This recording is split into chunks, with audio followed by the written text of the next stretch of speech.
खुद की भूख भूलकर वह पेट भरती है, एक मुस्कान के लिए सारे दर्द सहती है। उसका हर त्याग एक आदर्श होता है, पर हर एक जन्म का आधार वही होती है। जब कोई स्त्री मां बनती है तो वह सिर्फ एक शरीर नहीं बनती, वह एक आत्मा को आकार देती है।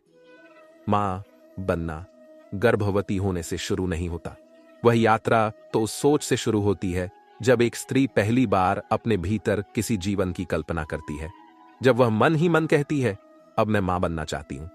और बस यहीं से शुरू होता है गर्भ संस्कार, एक ऐसी आदर्श विद्या जो मन और शिशु के बीच एक सेतु बनती है, संवेदनाओं का, ऊर्जा का और संस्कारों का सेतु। लेकिन क्या यह सिर्फ एक परंपरा है या इसके पीछे कोई वैज्ञानिक आधार भी है? क्या यह केवल धार्मिक आस्था है या शिशु के भविष्य की एक सच्ची तैयारी? इन सवालों के जवाब आपको इस पूरी यात्रा में मिलेंगे, और शायद आप खुद भी कुछ ऐसा महसूस करेंगे जो शब्दों से कहीं अधिक गहरा होगा।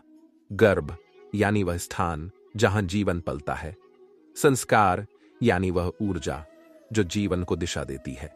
इन दोनों को जोड़कर बनता है गर्भ संस्कार, यानी गर्भ के अंदर ही एक ऐसा वातावरण बनाना जहां शिशु जन्म से पहले ही अच्छा सुन सके, अच्छा सोच सके और अच्छा बन सके।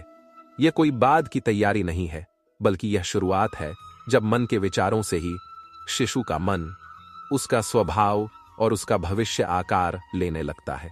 क्या आपको लगता है कि गर्भ में पल रहा शिशु कुछ महसूस कर सकता है?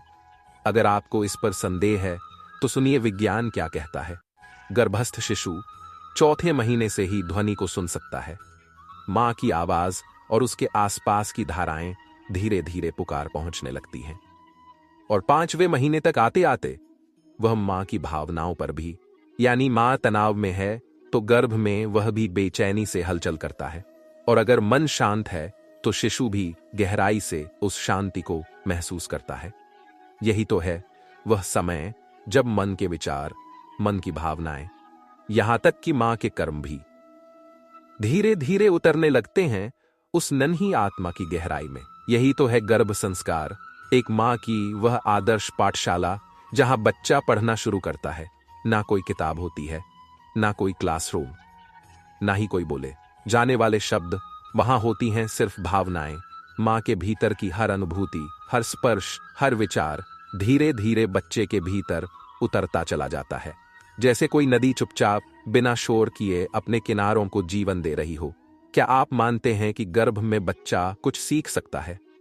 अगर नहीं तो बस एक बार महाभारत की यह कहानी सुनिए। एक बार श्री कृष्ण अपनी बहन सुभद्रा को युद्ध की रणनीति समझा रहे थे। सुभद्रा गर्भवती थी और उनका बेटा अभिमन्यु गर्भ में पल रहा था।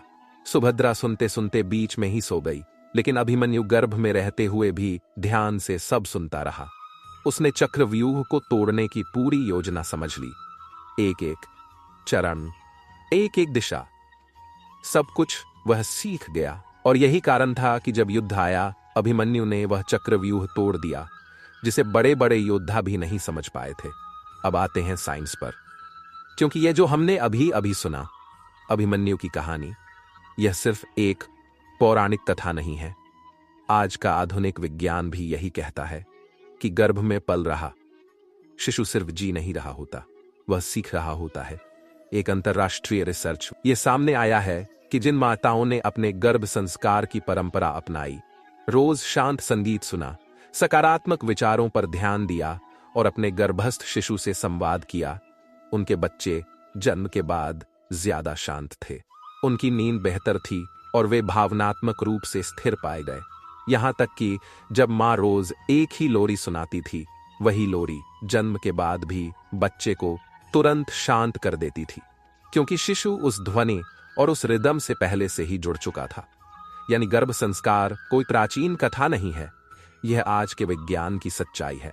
अब अगला सवाल और भी जरूरी है, आज के समय में गर्भ संस्कार की जरूरत और भी क्यों बढ़ गई है?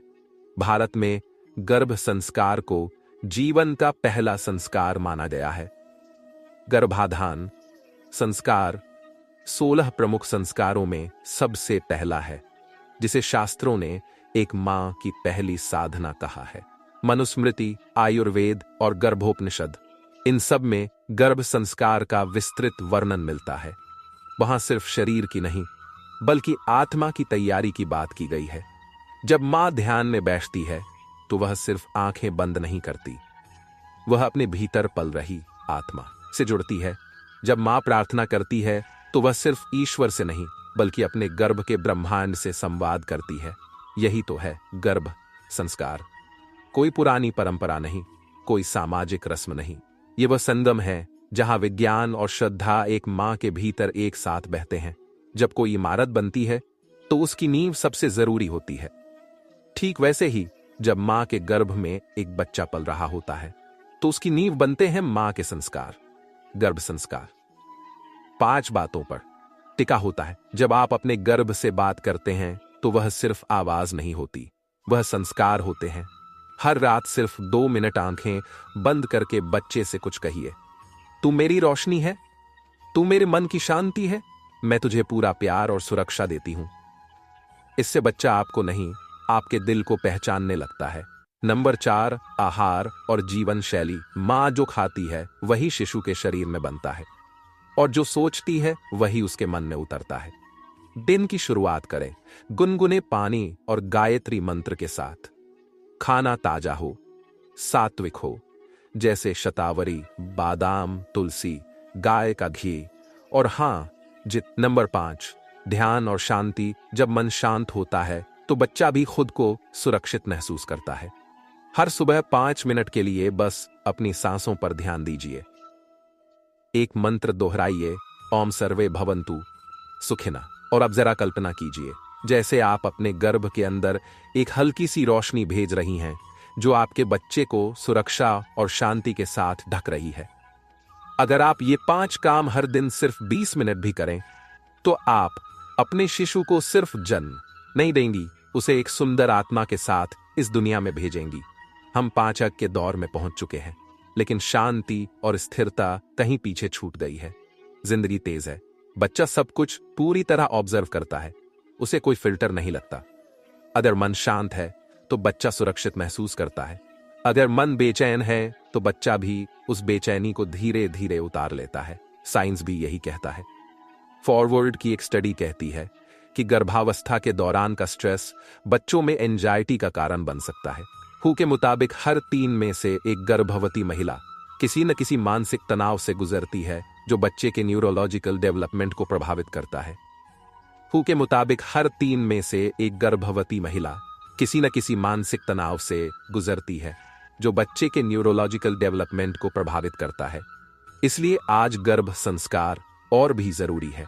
यह कोई परंपरा नहीं, आज के समय में यह एक हीलिंग थेरेपी है, मन को मानसिक संतुलन देने का माध्यम, बच्चों को इमोशनल सुरक्षा देने की शुरुआत और पूरे परिवार को फिर से आध्यात्मिकता से जोड़ने वाली एक कड़ी। एक मां ने लिखा था, जब से मैं संगीत और बच्चे से बात करना शुरू किया है, मुझे लगता है मेरा बच्चा मुझसे कम्युनिकेट करता है। हम टेक्नोलॉजी से जितने जुड़ते जा रहे हैं उतना ही डिस्कनेक्ट हो गए हैं अपने गर्भ से। और यही बीच है गर्भ संस्कार, जो मन को फिर से जोड़ता है अपने गर्भ से, मन से और उस आत्मा से जो उसके भीतर पल रही है। जैसे कोई राजा ताज से नहीं, संस्कारों से राजा बनता है, वैसे ही मां होना सिर्फ जिम्मेदारी नहीं है, वह एक आशीर्वाद है जिसमें सृष्टि की सबसे सुंदर शक्ति छुपी होती है। जब एक मां अपने गर्भ से बात करती है तो वह सिर्फ शब्द नहीं बोलती, वह संस्कार भेजती है। जब मन शांत होता है तो बच्चा उसे सुरक्षा समझता है, जब मन प्रार्थना करता है तो बच्चा उसे ईश्वर समझता है, और जब मन मुस्कुराता है तो बच्चा उसे दुनिया समझता है। आपका गर्भ सिर्फ शरीर का हिस्सा नहीं है, वह एक दुनिया है जिसमें पल रही है एक आत्मा जो इस भविष्य को आकार देने वाली है। आपके विचार, आपकी ध्वनि, आपके हर भाव का असर उस आत्मा पर पड़ रहा है। हर मां के भीतर होती है एक देवी की शक्ति, एक गुरु की भूमिका और एक निर्माता की चेतना। गर्भ में सिर्फ एक बच्चा नहीं पल रहा, एक विचार पल रहा है जो इस समाज, इस संस्कृति और इस संसार को बदल सकता है। अगर आप यह महसूस कर पा रही हैं कि गर्भ में सिर्फ जीवन नहीं, एक पूरा भविष्य पल रहा है, तो यकीन मानिए आप सिर्फ मां नहीं हैं, आप एक साधन हैं, एक शक्ति हैं, एक सृष्टि की निर्माता है। हमारी यह गर्भ संस्कार वीडियो सिर्फ जानकारी नहीं देती, यह वह भाव देती है जो आपके गर्भ को एक मंदिर बना सकती है, जहां पल रहा है आपका सपना, आपका प्रकाश। एक प्राचीन भारतीय परंपरा जो न सिर्फ एक बच्चे के जन्म से पहले उसके जीवन को स्वर देती है, बल्कि मां और बच्चे के बीच एक अनोखा रिश्ता भी बनाती है। तो तैयार हो जाइए, हम आपको बताएंगे कि गर्भ संस्कार क्या है, कैसे काम करता है और इसे आप अपनी जिंदगी में कैसे ला सकते हैं। चलिए शुरू करते हैं। यह कहानी है रीना की। रीना एक 28 साल की खुशमिजाज लड़की थी जो हाल ही में मां बनने वाली थी। एक दिन वह अपने ससुराल गई, जहां उसे अपनी सास की अलमारी में एक पुरानी किताब मिली। किताब का नाम था गर्भ संस्कार, गर्भ में संस्कारों की नींव। रीना ने किताब को लिया और पढ़ना शुरू किया। उसकी आंखें चमक उठीं जब उसने जाना कि हमारे पुराने ऋषि मुनियों का मानना था कि एक बच्चे का व्यक्तित्व, उसकी बुद्धि और उसका स्वास्थ्य, यह सब गर्भ में ही तय हो सकता है। रीना सोच में पड़ गई, क्या सच में ऐसा हो सकता है? क्या मैं अपने बच्चे को गर्भ में रहते हुए कुछ सिखा सकती हूं? उसने अपनी सास से पूछा। सास ने मुस्कुराते हुए कहा, बेटी, यह कोई जादू नहीं है, यह हमारी संस्कृति का विज्ञान है। रीना ने अपनी सास से पूछा, गर्भ संस्कार आखिर है क्या? सास ने उसे बैठाया और बड़े प्यार से समझाया। गर्भ संस्कार वह प्रक्रिया है जिसमें मां अपने गर्भ में पल रहे बच्चे को शारीरिक, मानसिक और आध्यात्मिक रूप से तैयार करती है। यह सिर्फ बच्चों के लिए नहीं है, बल्कि मां के लिए भी एक खूबसूरत अनुभव होता है। हमारे शास्त्रों में कहा गया है, गर्भ में बच्चा सिर्फ एक शरीर नहीं है, बल्कि एक आत्मा है जो हर चीज को महसूस करती है। मां की खुशी, उसकी उदासी, उसकी बातें और यहां तक कि उसके विचार भी। सास ने आगे बताया, महाभारत में अभिमन्यु की कहानी तो सुनी ही होगी तुमने। उसने अपनी मां सुभद्रा के गर्भ में ही चक्रव्यूह भेदना सीख लिया था। यह गर्भ संस्कार का ही एक उदाहरण है। रीना हैरान थी। उसने सोचा, अगर अभिमन्यु ऐसा कर सकता है तो मेरा बच्चा भी तो कुछ खास बन सकता है। रीना ने किताब को और गहराई से पढ़ा और फिर अपनी दोस्त अनु से बात की, जो एक डॉक्टर थी। अनु ने उसे बताया, रीना, यह सिर्फ एक परंपरा नहीं है, यह आज का विज्ञान भी इसे मानता है। जब मां गर्भवती होती है तो बच्चे का दिमाग तेजी से विकसित होता है। वैज्ञानिक कहते हैं कि 20वें हफ्ते के बाद बच्चे सुन सकते हैं, महसूस कर सकते हैं। मां जो गाती है, जो बोलती है, जो सोचती है, उसका असर बच्चे के दिमाग पर पड़ता है। अनु ने आगे कहा, अगर मां खुश रहती है तो बच्चे में स्ट्रेस हार्मोन कम बनते हैं और वह स्वस्थ पैदा होता है।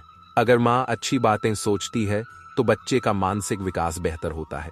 अब रीना को समझ आ रहा था कि गर्भ संस्कार कोई अंधविश्वास नहीं है, बल्कि एक सोच समझकर अपनाया गया तरीका है। रीना ने ठान लिया कि वह अपने बच्चे के लिए गर्भ संस्कार शुरू करेगी।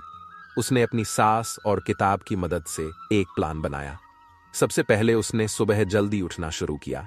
वह हर दिन 10 मिनट ध्यान करती, जिसमें वह अपने बच्चे से बात करती। मेरे प्यारे बच्चे, तुम बहुत अच्छे बनोगे, तुम में हिम्मत होगी, बुद्धि होगी और प्यार होगा। फिर वह भगवद गीता और रामायण की कहानियां पढ़ती। उसे लगा कि इन कहानियों से उसके बच्चे को नैतिकता और अच्छे संस्कार मिलेंगे। उसने शास्त्रीय संगीत सुनना शुरू किया, राग भैरवी, राग यमन, क्योंकि सुना था कि यह बच्चे के दिमाग को शांत करता है। रीना ने अपनी डाइट भी बदली। वह सात्विक खाना खाने लगी, दाल, सब्जियां, फल और दूध। जो मैं खाऊंगी वही तो मेरे बच्चे को मिलेगा, उसने सोचा। रीना ने अपने पति और सास ससुर को भी इसमें शामिल किया। उसका पति राहुल हर समय उसके साथ बैठता और उसके बच्चे से बात करता, बेटा या बेटी, तुम हमारे घर की रोशनी बनोगे। सास हर दिन मंत्र पढ़ती, वोम नमो भगवते वासुदेवाय, और कहती कि इससे बच्चे को सकारात्मक ऊर्जा मिलेगी। रीना अब सिर्फ मां नहीं थी, वह एक सृजनकर्ता थी जो अपने बच्चे को जन्म देने से पहले ही एक सुंदर, संस्कारी और आत्म। एक दिन राहुल ने रीना से पूछा, यह सब करने से सच में फर्क पड़ेगा? रीना ने हंसते हुए कहा, पड़े या ना पड़े, लेकिन मुझे अपने बच्चों से जुड़ा हुआ महसूस हो रहा है और यह अपने आप में बहुत बड़ी बात है। ध्यान और सकारात्मक सोच। हर दिन 10 से 15 मिनट शांत बैठें, अपने बच्चों से बात करें, उन्हें बताएं कि आप उनसे कितना प्यार करते हैं। उन्हें बचाएं कि आप उनसे कितना प्यार करते हैं। शास्त्रीय संगीत सुने या गायत्री मंत्र, वोम जैसे मंत्रों का जाप करें। इससे मन और बच्चे दोनों को शांति मिलती है। रामायण, गीता या कोई प्रेरणादायक किताब पढ़ें। बच्चा आपकी आवाज सुनकर सीख सकता है। हल्का योग करें, जैसे प्राणायाम और गर्भ संस्कार के लिए बने आसन। इससे शरीर स्वस्थ रहता है। ताजा और शुद्ध खाना खाएं। बाहर का खाना कम करें। अपने पति और घर वालों को शामिल करें। बच्चा सबकी आवाज पहचानता है। 9 महीने बाद रीना ने एक खूबसूरत बेटी को जन्म दिया। उसका नाम रखा गया। जब संस्कृति पैदा हुई तो डॉक्टर ने कहा, यह बच्ची बहुत शांत और स्वस्थ है। रीना को लगा कि उसका गर्भ संस्कार सफल रहा। जैसे जैसे संस्कृति बड़ी हुई, वह बहुत समझदार और शांत स्वभाव की निकली।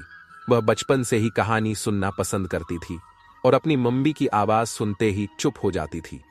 रीना आज भी कहती है, गर्भ संस्कार ने न सिर्फ मेरी बेटी को बेहतर बनाया, बल्कि मुझे एक मां के रूप में भी पूरी तरह तैयार किया। यह कोई जादू नहीं है, बल्कि प्यार, विश्वास और विज्ञान का अद्भुत मेल है। अगर आप भी मां बनने वाली हैं या आपके घर में कोई गर्भवती है, तो गर्भ संस्कार को जरूर आजमाएं। यह आपके बच्चे के लिए सबसे खूबसूरत तोहफा हो सकता है। एक ऐसा तोहफा जो उसके जीवन की नींव को मजबूत बनाता है।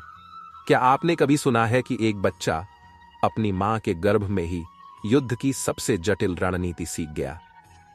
न तलवार थी, न कोई गुरुकुल, बस एक मां थी, उसका प्रेम था और एक पिता की वाणी, जिसे सुनकर एक अजन्मे बालक ने चक्रव्यूह। ये कोई कल्पना नहीं है, ये महाभारत का वह सत्य है जो हमें बताता है कि एक मां की कोख में भी युद्ध की शुरुआत हो सकती है। और उस बच्चे का नाम था अभिमन्यु। आज की इस कहानी की शुरुआत होती है। भाग्य और भविष्य तीनों एक साथ चल रहे थे। अर्जुन, पांडवों में से सबसे पराक्रमी, सबसे महत्वपूर्ण धनुर्धर, उस समय अपने 12 वर्षों के वनवास के अंतिम पड़ाव पर थे। तीर्थ यात्राओं और आत्मचिंतन के माध्यम से वह अपने जीवन को दिशा देने की कोशिश कर रहे थे।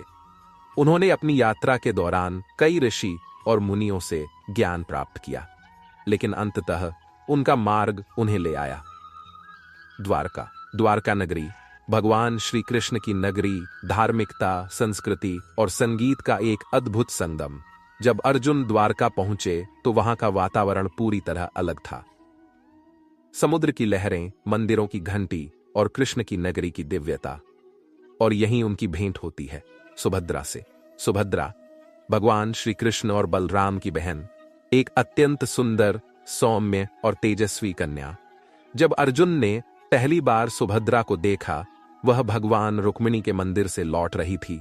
सफेद वस्त्र, हाथों में पूजा की थाली और चेहरे पर एक शांत तेज। अर्जुन की दृष्टि कुछ क्षणों तक स्थिर रह गई। वह केवल सौंदर्य नहीं रहे थे, वह एक ऐसे व्यक्तित्व को देख रहे थे जिसमें भविष्य की माता, भाभी, रानी और एक वीर योद्धा की जननी छिपी थी। वह मुस्कुराए और बोले, पार्थ, तू तीर्थ की यात्रा पर निकला था, लेकिन तुझे अपनी संतान का तीर्थ मिलने आया है। सुभद्रा कोई सामान्य कन्या नहीं है, वह उस यज्ञ की अग्नि है जिसमें धर्म का बीज अंकुरित होगा। अर्जुन थोड़ा संकोच में थे, क्योंकि सुभद्रा यादव कुल की राजकुमारी थी और बलराम चाहते थे कि सुभद्रा का विवाह गुरुवंश से बाहर न हो। लेकिन श्री कृष्ण ने कहा, सच्चा विवाह वही है जहां मन और कर्म दोनों शुद्ध हों। सुभद्रा तेरे पथ की सहचरी है, तेरे भावी पुत्र की माता है। अब तुझे पहल करनी होगी। सुभद्रा के मन का मौन एक उत्तर दे रहा था। अर्जुन के विनम्रता, उनके वीरता और उनका धर्म के प्रति समर्पण, सब कुछ सुभद्रा के हृदय को छू गया था। अर्जुन और सुभद्रा के बीच कुछ दिनों में आत्मीयता बढ़ी। वे एक दूसरे से धर्म, जीवन और भविष्य पर बातें करने लगे। एक दिन समुद्र तट पर बैठे हुए सुभद्रा ने अर्जुन से पूछा, क्या आपको कभी डर लगता है युद्ध से? अर्जुन मुस्कुराए, हां, जब मैं सोचता हूं कि मेरे भीतर कोई ऐसी शक्ति ना हो जो मेरी संतति को आगे ले जाए, तब डर लगता है। सुभद्रा बोली, तो हम दोनों एक ऐसा जीवन रचें जहां भय नहीं, संस्कार हो, श्री कृष्ण के आशीर्वाद और योजना से। अर्जुन, और सुभद्रा का विवाह हुआ। एक दिव्य उत्सव की तरह शंखनाद, मंत्र, पुष्पवर्षा। उसी दिन भगवान श्री कृष्ण ने सुभद्रा के कान में कहा, अब तू केवल मेरी बहन नहीं, अब तू एक संस्कार देने वाली मां बनेगी। तेरे गर्भ में जो आत्मा आएगी वह केवल योद्धा नहीं, वह धर्म का पुनर्निर्माण करेगा। यही से उस कथा की शुरुआत होती है जो केवल युद्ध के मैदान तक सीमित नहीं है, बल्कि गर्भ में शुरू हुई एक महान गाथा है। एक मां, एक पिता और एक भजन में बच्चों के बीच का ऐसा पवित्र संवाद जिसने जन्म दिया अभिमन्यु को। विवाह के कुछ महीनों बाद सुभद्रा ने अर्जुन को वह शुभ समाचार दिया जिसका वह हृदय से इंतजार कर रहे थे। प्रभु, मेरे गर्भ में आपके पुत्र का जीवन अंकुरित हो चुका है। अर्जुन कुछ क्षणों के लिए मौन रह गए। उनके मन में जैसे कोई अनदेखा दीपक जल उठा। उन्होंने सुभद्रा के चरणों में सिर रखकर कहा, तुम केवल मेरी पत्नी नहीं हो, अब इस राष्ट्र की भाभी, शक्ति की जननी बन चुकी हो। अर्जुन ने अपने शस्त्रों को शांति से एक ओर रख दिया। अब उनकी तलवार, उनका धनुष बड़े विचार और ध्यान बन गए थे। उन्होंने निश्चय किया, मैं अपने पुत्र को गर्भ से ही योद्धा बनाऊंगा, लेकिन केवल बाहुबल से नहीं, बुद्धि, विवेक और धर्म से सुसज्जित। उन्होंने सुभद्रा के लिए एक विशेष कक्ष बनवाया जहां रोज वेदों का पाठ होता, शुद्ध वायु प्रवाहित होती, मंदिर की घंटियां बजती और जहां कोई नकारात्मक विचार प्रवेश नहीं कर सकता था। एक दिन जब सुभद्रा 7वें महीने में थी, अर्जुन उन्हें लेकर महल की ओर ध्यान में बैठे। चारों ओर नींद की छाया, हरे वृक्षों की मंद हवा और शांत वातावरण में अर्जुन ने कहना शुरू किया, प्रिय, आज मैं तुम्हें वह युद्ध प्रणाली समझाऊंगा जिसे चीर पाना किसी साधारण अयोध्यावासी के बस की बात नहीं होती। इसका नाम है चक्रव्यूह। सुभद्रा ने उत्सुकता से कहा, क्या यह रचना युद्ध को जीतने का उपाय है? अर्जुन बोले, नहीं, यह रचना युद्ध को रोकने का उपाय है। जो इसे समझ ले वह शांति तक पहुंच सकता है। और फिर उन्होंने सुभद्रा को बताना शुरू किया कि कैसे चक्रव्यूह 7 परतों का एक घूर्णनशील कवच होता है। हर परत एक भ्रम है, हर द्वार पर एक महारथी होता है। प्रवेश करते करते योद्धा अपने आप को भूल जाता है। जब अर्जुन ये सब समझा रहे थे, सुभद्रा तो केवल श्रोता थी, लेकिन कोई और था जो हर शब्द को आत्मा की गहराई से सुन रहा था। वह था अजन्मा अभिमन्यु, गर्भ में परंतु पूर्ण जागृत चेतना में। जैसे जैसे चक्रव्यूह की परतों की बात करते अर्जुन, अभिमन्यु की गति बढ़ती जाती। सुभद्रा ने अर्जुन का हाथ पकड़ा और कहा, मुझे लगता है मेरा गर्भ मुझे उत्तर दे रहा है। अर्जुन मुस्कुराए और बोले, वह कोई साधारण आत्मा नहीं है, उसे यह ज्ञान अब आत्मा की स्मृति में अंकित हो रहा है। अधूरी शिक्षा एक नियति है। लेकिन जब अर्जुन 7वीं परत तक पहुंचे और बाहर निकालने की विधि बताने ही वाले थे, तभी सुभद्रा को अचानक नींद आने लगी। गर्भ का भार, मौसम की गर्मी और ज्ञान की थकान, सुभद्रा सो गई। अर्जुन ने भी बात रोक दी, पर शायद नियति को यही मंजूर था। अभिमन्यु ने चक्रव्यूह में प्रवेश करना सीख लिया था, परंतु निकालने का मार्ग अधूरा रह गया। अभिमन्यु ने चक्रव्यूह में प्रवेश करना सीख लिया था, परंतु निकालने का मार्ग अधूरा रह गया। शाम को श्री कृष्ण महल आए। उन्होंने सुभद्रा के सोते हुए चेहरे को देखा, फिर अभिमन्यु के गर्भ की ओर दृष्टि की और मुस्कुराकर बोले, बालक ने जितना सुन लिया वही योगी के लिए पर्याप्त है, क्योंकि इसमें केवल अर्जुन की वाणी नहीं थी, इसमें मां की उपस्थिति, प्रेम और शक्ति भी समाहित थी। उन्होंने सुभद्रा के सिर पर हाथ रखा और कहा, यह बालक तुम्हारे गर्भ से नहीं, तुम्हारी श्रद्धा से जन्म लेगा। और यही से बन गया वह आधार जिस पर जन्मा इतिहास का सबसे तेजस्वी योद्धा अभिमन्यु। तो दोस्तों, आज आपने सुना कि कैसे अर्जुन ने गर्भवती सुभद्रा को चक्रव्यूह की जटिल रचना समझाई और कैसे मां के गर्भ में पल रहा बालक अभिमन्यु हर शब्द को आत्मा में उतरता चला गया। लेकिन वह ज्ञान अधूरा रह गया। कहते हैं, जन्म तो हर कोई लेता है, लेकिन कुछ जन्म इतिहास की दिशा मोड़ने आते हैं। आज हम बात कर रहे हैं अभिमन्यु की, जिसने गर्भ में ज्ञान पाया और जन्म लेकर उसे धर्म की रक्षा के लिए शस्त्र बना लिया। पूर्णिमा की एक शांत चंद्र प्रकाश से भरी रात थी। महल के आंगन में तुलसी के पौधे के पास दीपक टिमटिमा रहा था। सभी वेदपाठी ब्राह्मण वैदिक मंत्रों का जाप कर रहे थे। उसी समय सुभद्रा ने एक दिव्य बालक को जन्म दिया। बालक का रंग स्वर्ण सा दमकता हुआ था, नेत्र गहरे, शांत पर तेजस्वी, चेहरे पर वैसा तेज था जैसा देवताओं में होता है। जब अर्जुन ने उसे पहली बार गोद में लिया तो उन्होंने आंखें बंद करके एक ही बात कही, यह केवल मेरा पुत्र नहीं है, यह धर्म का सिपाही है। अभिमन्यु साधारण शिशु नहीं था। जहां अन्य बच्चे मिट्टी के खिलौनों से खेलते, वहां वह लकड़ी की तलवार से योद्धाओं जैसी मुद्राओं का अभ्यास करता। 3 वर्ष की उम्र में उसने धनुष को हाथ में थाम लिया। 4 वर्ष की उम्र में वह एक बार में 7 घंटे तक ज्ञान अस्त्र बैठा रहता। 5 वर्ष में उसने एक बार बालकृष्ण की मूर्ति को देखकर कहा, मां, यह वही हैं जिन्होंने गर्भ में मुझसे बात की थी। सुभद्रा स्तब्ध रह गईं। उन्हें समझ आ गया, अभिमन्यु को केवल जन्म नहीं मिला है, उसे स्मृति भी मिली है। गर्भ में सुनी गई हर बात अब उसके व्यवहार, भाव और विचार में उतर चुकी थी। अर्जुन ने तय किया कि अभिमन्यु को महर्षि कृपाचार्य से शिक्षा दिलाई जाएगी। जब कृपाचार्य ने अभिमन्यु को देखा तो बोले, यह बालक तो प्रकृति से ही योद्धा है, इसके अंदर कोई तप्त अग्नि है जो सीखने के लिए तैयार है। कृपाचार्य ने उसे धोने की दिशा से शत्रु को पहचानना, घोड़े की चाल समझना और सामरिक ध्यान से खाना शुरू किया। 10 वर्ष की उम्र में वह गुरु द्रोणाचार्य के आश्रम पहुंचा। वहां भीष्म, कर्ण और स्वयं द्रोणाचार्य उसकी प्रतिभा देखकर चकित रह गए। द्रोण ने कहा, यदि अर्जुन की छाया को देखना हो तो अभिमन्यु को देखो, लेकिन ध्यान रहे यह केवल छाया नहीं है, यह अपने आप में एक प्रकाश है। एक दिन अभिमन्यु की भेंट कर्ण से हुई। कर्ण ने मुस्कुराकर कहा, तुम अर्जुन पुत्र हो, क्या तुम में वैसा ही पराक्रम है? अभिमन्यु शांत भाव से बोला, मेरे पास गर्भ की शिक्षा है और उसमें डर सिखाया ही नहीं गया। सभी विस्मित रह गए। शब्दों में ना अहंकार था न व्यंग्य, बस एक गर्भ में बोई गई आत्मा की स्पष्टता थी। श्री कृष्ण ने जब अभिमन्यु को पहली बार ध्यान करते देखा तो बोले, इस बालक को अब मेरी आवश्यकता नहीं है, यह स्वयं सोथिस बन चुका है। एक दिन श्री कृष्ण ने सुभद्रा से कहा, बहन, तूने जो गर्भ में सुना, जो बोला, उसी से इस बालक की आत्मा बनी है। तूने केवल एक शिशु नहीं रचा, तूने धर्म का भविष्य गढ़ा है। संक्षेप में, अभिमन्यु का जन्म ध्यान, श्रद्धा और ज्ञान से सींचा गया था।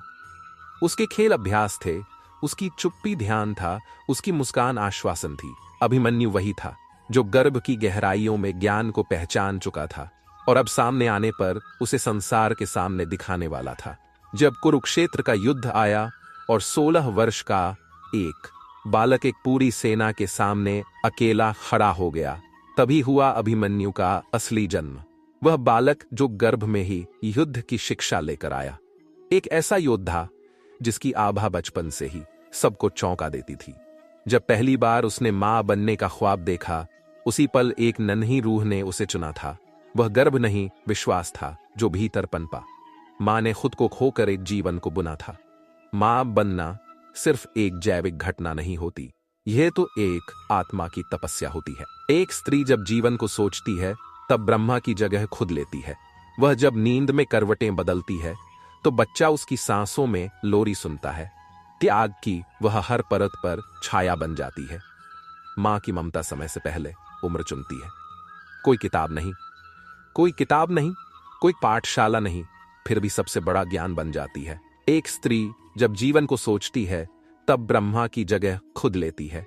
वह जब नींद में करवटें बदलती है तो बच्चा उसकी सांसों में लोरी सुनता है।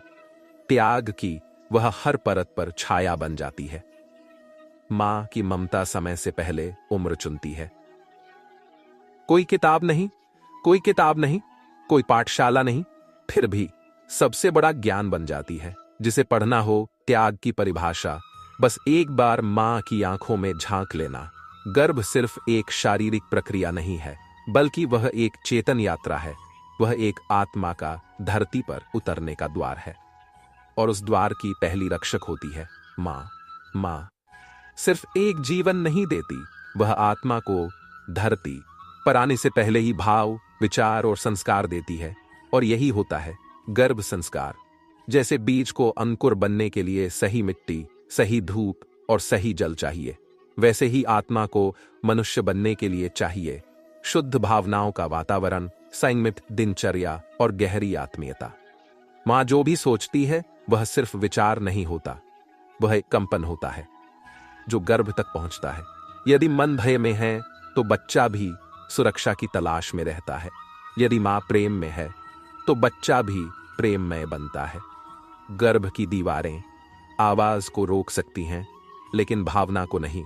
इसलिए हर वह विचार जो मन के भीतर चलता है वह बच्चे की आत्मा तक पहुंचता है, बिना किसी भाषा के, बिना किसी शब्द के। हम अक्सर मानते हैं कि बच्चे की शिक्षा जन्म लेने के बाद शुरू होती है, लेकिन सच्चाई यह है कि गर्भ ही उसका पहला विद्यालय होता है। जिस प्रकार यशोदा जी ने श्री कृष्ण को अपनी गोद में लोरी सुनाकर पाला, उस तरह मां का हर शब्द, हर भावना एक लोरी बनाकर आत्मा को संस्कारित करता है। गर्भ संस्कार का मतलब है अपने आचरण को शुद्ध करना, अपने भोजन को सात्विक बनाना, अपने भाषा को मधुर करना, अपने मन को शांत रखना, ताकि वह आत्मा जो आ रही है वह खुद को देवत्व के स्पर्श में पाए। हर मां के गर्भ में सिर्फ एक बच्चा नहीं, एक भावी समाज पलता है। वह भावी डॉक्टर, शिक्षक, नेता या कलाकार हो सकता है, लेकिन वह सबसे पहले एक मानव होगा और उसकी मानवता का पहला बीज बोया जाता है मां की प्रार्थना, ध्यान और भावना से। गर्भ का धर्म है शांति देना, प्रेम देना और हर दिन यह कहना, आत्मा तू धन्य है कि तू मेरे भीतर आया है। मैं तुझे केवल जीवन नहीं, दिशा भी दूंगी। आज जब मोबाइल, टीवी, सोशल मीडिया हर तरफ शोर मचा रहे हैं, मां के पास एक और भी जरूरी स्क्रीन है, अपने हृदय की स्क्रीन, जहां हर रात वह अपने शिशु से बात कर सकती है, कह सकती है तुम मेरी आस्था है, गा सकती है, गा सकती है, गा सकती है, संस्कारों के गीत भेज सकती है, प्रेम, शांति और प्रार्थना की ऊर्जा। यह संवाद मोबाइल नेटवर्क से नहीं, मां और आत्मा के नेटवर्क से जुड़ता है। जब कोई स्त्री गर्भवती होती है, वह सिर्फ शरीर से नहीं बदलती, वह ऊर्जा से बदलती है। उसके भीतर ब्रह्मांड की सर्वश्रेष्ठ शक्ति घट रही होती है, सृष्टि की रचना।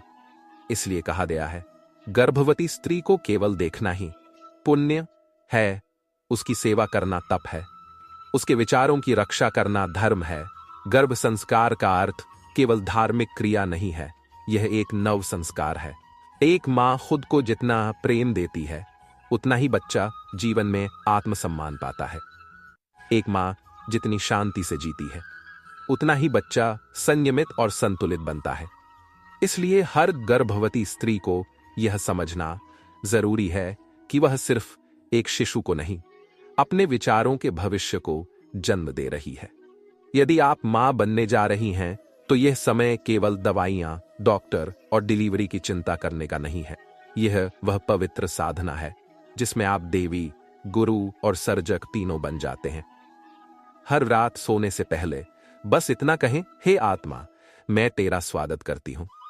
मेरे भीतर प्रेम है, प्रकाश है और तेरे लिए सुरक्षित स्थान है। तू इस धरती पर एक उद्देश्य लेकर आया है, मैं तुझे उस उद्देश्य की ओर आगे बढ़ाने की शक्ति दूंगी। गर्भ सिर्फ एक जैविक प्रक्रिया नहीं है, यह एक ऊर्जा क्षेत्र है, एक प्रयोगशाला है जहां आत्मा और शरीर का मिलन होता है। जब कोई आत्मा मां के गर्भ में आती है, तो वह खाली कागज की तरह नहीं होती, बल्कि अपने पूर्व जन्मों के संस्कार लेकर आती है। लेकिन वह अपने नए जीवन की बुनियाद गर्भ में ही रखती है, जहां मन की सोच, पिता का भाव, घर का वातावरण और समाज की ऊर्जा सब मिलकर उसे नया स्वरूप देते हैं। गर्भवती स्त्री को त्रिगुणित चेतना कहा जाता है, क्योंकि वह एक नहीं, दो चेतनाओं को लेकर चल रही होती है। यही समय है जब मन योग की अवस्था में पहुंच सकता है। उसका मन अगर एकाग्र है, शांत है, प्रेम से भरा है, तो वह खुद भी साधना में होती है और अपने शिशु को भी इस साधना में शामिल कर रही होती है। मां जब रोज ध्यान करती है, जब वह किसी मंत्र को दोहराती है, तो वह सिर्फ मां को शांत नहीं करती, वह उस मंत्र की कंपन को गर्भ तक पहुंचाती है। ओम गायत्री मंत्र, ओम या श्री कृष्ण नाम का मंत्र जाप कर सकती है। ये सभी ध्वनियां न केवल शिशु के मस्तिष्क का निर्माण करती हैं, बल्कि उसकी आत्मा को स्थिरता और पहचान भी देती हैं। क्या आपने कभी सोचा है कि माँ जब रात को कोई कहानी सोचती है, कोई कल्पना करती है, तो वह भी गर्भ में जाता है। इसलिए गर्भावस्था में अच्छी पौराणिक कथाएं सुनना, गीता का पाठ करना, महापुरुषों के चरित्र का चिंतन करना, यह सब शिशु के संस्कारों में उतरता है। जैसे शिशु एक दिव्य रेखा चित्र हो और माँ उसकी रेखाएं खींच रही हो। घर का वातावरण, रिश्तों का प्रेम, बोलचाल की भाषा, ये सब माँ के भीतर ऊर्जा बनाकर पहुंचते हैं और वहीं से शिशु तक जाते हैं। यही कारण है कि गर्भवती स्त्री को शुभ विचारों, अच्छे लोगों और शांत वातावरण में रहने की सलाह दी जाती है। यह कोई रूढ़ी नहीं, बल्कि सच में विज्ञान है। अक्सर गर्भ संस्कार की चर्चा में मां का जिक्र ज्यादा होता है, लेकिन पिता की भूमिका भी उतनी ही महत्वपूर्ण है। जब पिता अपने शिशु से संवाद करते हैं, जब वे मां के साथ समय बिताते हैं, तब वह ऊर्जा भी शिशु को मिलती है। यह संवाद, यह भाव शिशु को संतुलित बनाते हैं, मानसिक रूप से भी और आत्मिक रूप से भी। गर्भधारण का क्षण कोई साधारण क्षण नहीं होता। वह क्षण सृष्टि के एक सबसे गहरे रहस्य से जुड़ा होता है, जीवन के बीज का धरती से मिलन। और यह मिलन सिर्फ शरीर में नहीं होता, यह सबसे पहले मां और आत्मा में होता है। सबसे पहले इस जीवन को स्वीकार कीजिए। मन ही मन अपने आप से कहिए, मैं एक जीवन को अपने भीतर जगह दे रही हूं। यह मेरा सौभाग्य है, मेरा धर्म है। यह भाव शिशु के पहले अनुभव को आकार देता है। गर्भ की पहली ऊर्जा है मौन। इस दिन से आप दिन में 10 मिनट मौन रहिए। सिर्फ अपनी सांसों को महसूस कीजिए। मन में दोहराइए, मेरे भीतर जीवन बह रहा है। मौन के भीतर गर्भ खुद आपसे बातें करेगा। गर्भ में पल रहा जीवन अब आपका भोजन से बनना शुरू करेगा। इस दिन से ही आप एक संकल्प लें, मैं वही खाऊंगी जो जीवन देने वाला है। गर्म पानी, मौसम के फल, बादाम, तुलसी, ये सिर्फ पोषण नहीं, ऊर्जा है। अब शिशु के चारों ओर कंपन बनाइए। बांसुरी, ओम, शांति, लोरी या कोई राग। रोज 15 मिनट ध्वनि गर्भ की पहली शिक्षा होती है।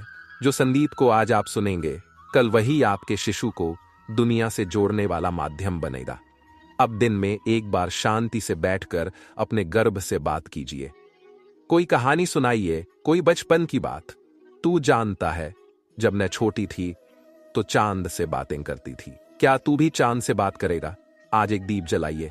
भगवान से नहीं, अपने भीतर पल रहे देवत्व से संवाद कीजिए। मंत्र कहिए, हे जीवन, तू प्रेम से जन्म ले, तू प्रकाश बने। घर के सभी बड़े बुजुर्गों से शिशु के लिए आशीर्वाद ले। यह भाव भी उसके गर्भ के चित्र में उतर जाएगा। आज एक विशेष साधना करें। अपने शिशु को कल्पना में देखें, 5 साल का, 10 साल का। उसकी आंखों में देखें। आप जैसे सोचेंगे वैसे ही भाव गर्भ में जाएगा। तू अच्छा इंसान बनेगा, तू करुणा से भरा होगा, तू करुणा से भरा होगा, तू सच्चा होगा, तू प्रकाश होगा। मैं सिर्फ शरीर नहीं बना रही हूं, मैं एक आत्मा को दिशा दे रही हूं। अंत तक बने रहने के लिए और मुझे सुनने के लिए धन्यवाद दोस्तों। मिलते हैं अगले वीडियो में एक नई सीख के साथ। खुश रहिए, अपना ख्याल रखिए। जय श्री कृष्णा। और हमारे चैनल को जरूर सब्सक्राइब करें। राधे राधे।